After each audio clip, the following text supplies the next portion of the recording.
Marcus Delane had always believed that the right woman would come to him at the right time, in the right way, fitting perfectly into the life he had so carefully designed.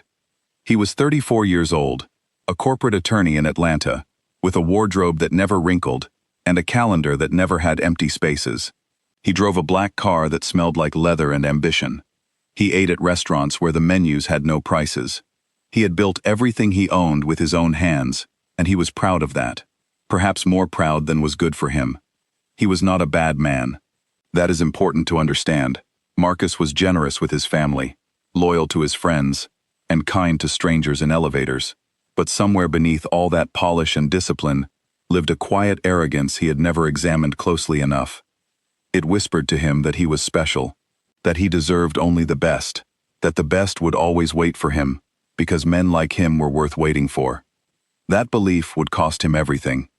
It was a Saturday evening in late spring, when Marcus first saw Simone Adeyemi. His friend Jordan had organized a rooftop gathering, the kind that felt effortless, but had clearly taken weeks to arrange.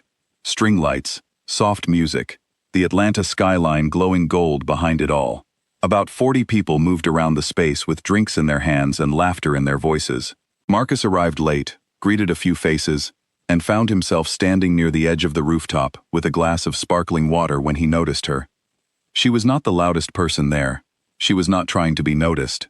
She stood near a tall plant in a simple green dress, talking to Jordan's girlfriend, with the kind of full attention that most people reserve for their closest friends.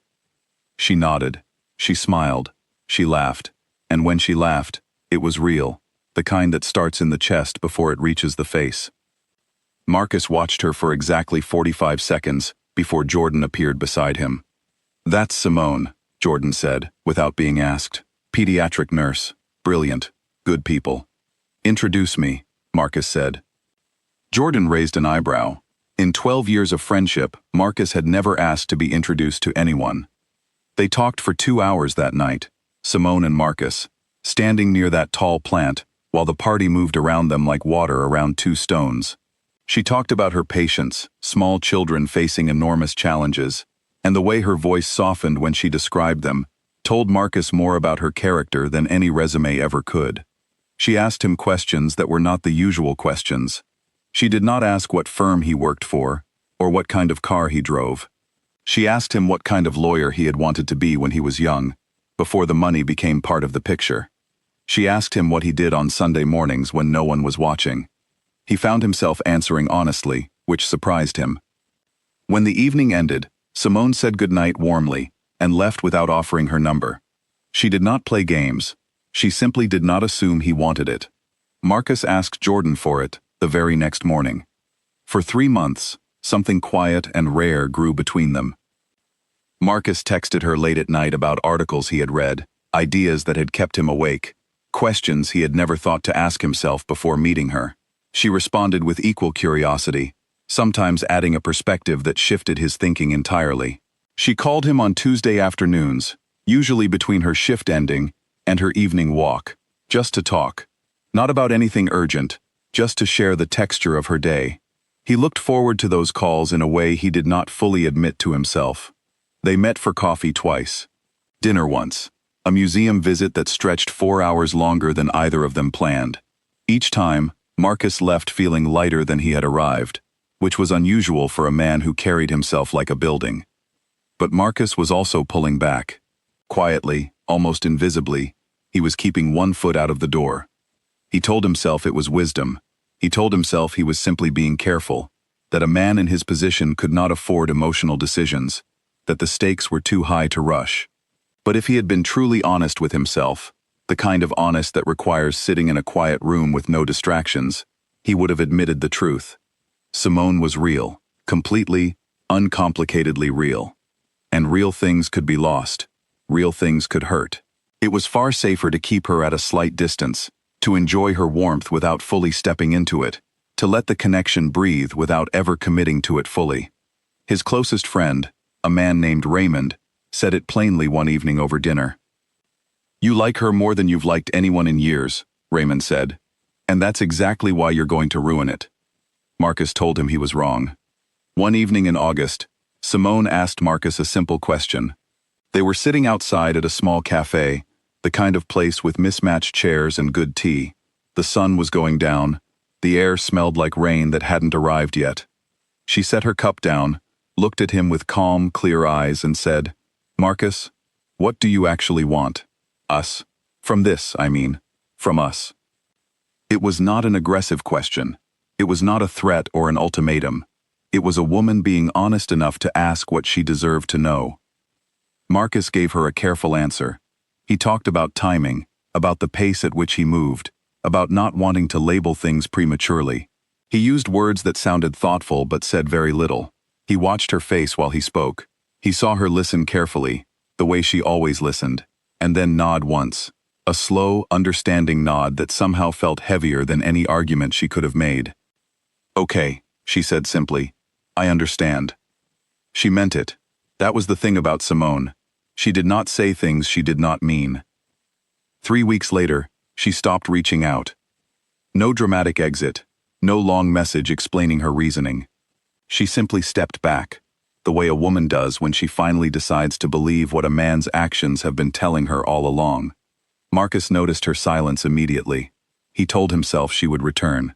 He told himself she was simply giving him the space he seemed to want. He waited. She did not return. 6 months passed. Marcus dated a little. He went to events. He kept his calendar full, because an empty calendar was an invitation to think, and thinking in those months led him to uncomfortable places. Work was good. Life on paper looked excellent. And yet something sat in his chest that had no name and would not leave. Then, through Jordan, the news arrived quietly. Simone had met someone.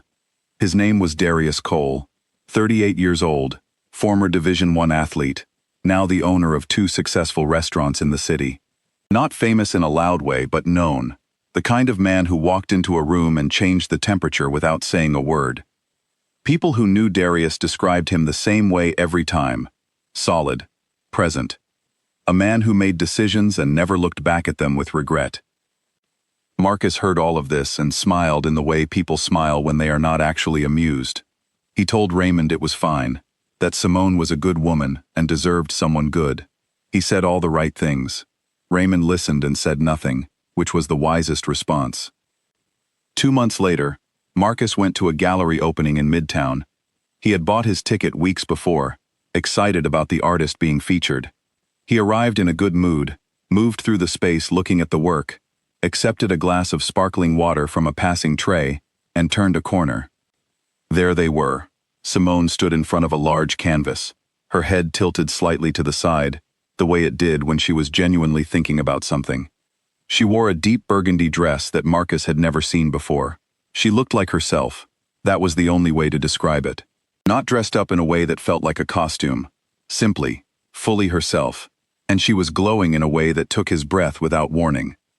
Darius stood beside her, one hand resting at the small of her back, not possessively, but with the easy certainty of a man who knows what he has and is grateful for it. He was tall, broad-shouldered, and completely relaxed. He was not performing. He was not trying to impress the room. He was simply standing beside a woman he clearly thought the world of, in a way that required no announcement. As Marcus watched, Darius leaned down and said something in Simone's ear. She turned to look at him for one moment, and then threw her head back and laughed. That same laugh, that chest-first honest laugh that Marcus used to hear on Tuesday afternoons, and the sound of it, across that crowded room, landed somewhere deep inside him and did not move. He set his glass down on a nearby table. He looked at the art on the walls for a few more minutes, seeing none of it. Then he left. The drive home was quiet. Marcus did not turn on music, which was unlike him. He sat in his black car that smelled like leather and drove through Atlanta streets he knew by heart, and he thought. He thought about the evening at the rooftop when she had laughed with her whole chest. He thought about Tuesday afternoons and how quickly he would answer her calls, even in the middle of a busy day. He thought about that small cafe and the question she had asked him with calm, clear eyes. He thought about the word he had used, timing, and how empty it now seemed. Timing. As though love were a meeting scheduled in advance, as though the right person would simply wait on the calendar until he was available. He thought about what Raymond had said, You like her more than you've liked anyone in years. And that's exactly why you're going to ruin it. Raymond had not been wrong. In the weeks that followed, Marcus did something he had very rarely done in his 34 years of careful, controlled living. He sat with his own discomfort, instead of organizing his way out of it. He did not fill his evenings with plans. He did not call his most entertaining friends to distract himself. He sat in his apartment, in a chair near the window, and he thought honestly about the man he had been. He had called it wisdom. He had called it discipline. He had called it high standards. But slowly, without mercy, the truth began to come clear. It had not been wisdom, it had been fear. A deep and carefully hidden fear that if he gave himself completely to something real, and it failed, he would have no protection left, no distance to retreat to, no clean excuse. He had spent years building walls and calling them preferences. He had looked at a woman who offered him something genuine and treated her like a risk he was not yet ready to take. And she had believed him, not his words, his actions. She had believed what his actions told her, which was the only honest language he had been speaking. He understood now why she had nodded that evening at the cafe. She had not been agreeing with what he said. She had been accepting what he meant. 11 months after the gallery, their mutual friend Jordan got married. The ceremony was held at an estate outside the city on a warm October afternoon. The air smelled like cut grass and flowers. Marcus sat 3 rows from the front in a charcoal suit and watched the ceremony with genuine happiness for his friend, feeling something settle inside him that had been restless for a long time. During the reception, Simone and Darius arrived together, not making an entrance, simply arriving, the way 2 people do when they are comfortable enough with each other that they no longer need to manage how they look to the room. They greeted people warmly, laughed easily, and moved through the space with the quiet ease of a couple who had already done the hard work of truly knowing each other. Marcus watched them from across the room. He did not stare. He observed, the way he had learned to observe himself over the past year, clearly and without excuses. Later in the evening, Darius stood without being asked and gave a toast. Not the assigned best man speech, simply a few words he offered on his own, about friendship and courage, and what it meant to love someone without conditions. It was unscripted and imperfect, and completely sincere. By the time he finished, several people were wiping their eyes. Simone looked at him from her seat with an expression that needed no translation. It was pride, and peace, and something that had clearly been built over time, rather than arrived at all at once. Marcus raised his glass with everyone else in the room. He did not approach her. There was nothing to say. What had been between them lived in the past, and the past was not a place he intended to live anymore. She had her life, and it was a good one. He could see that plainly. He congratulated Jordan, stayed for the cake, and drove home as the first stars were appearing in the sky. That night, Marcus sat in his chair by the window for a long time. He was not destroyed. He was not the kind of man who fell apart, and even if he had been, falling apart would not have returned a single thing he had lost. But he felt the weight of it, not with bitterness, but with the particular sadness that comes from understanding something too late to use the understanding. He had been given something rare, a woman who was honest without being harsh, warm without being weak, patient without being passive, a woman who had asked him one simple, fair question and accepted his answer with dignity when it told her everything she needed to know. He had held that in his hands and chosen, again and again, to treat it carefully rather than fully, and carefully, he now knew, was sometimes just another word for not enough. He made no dramatic decisions that night.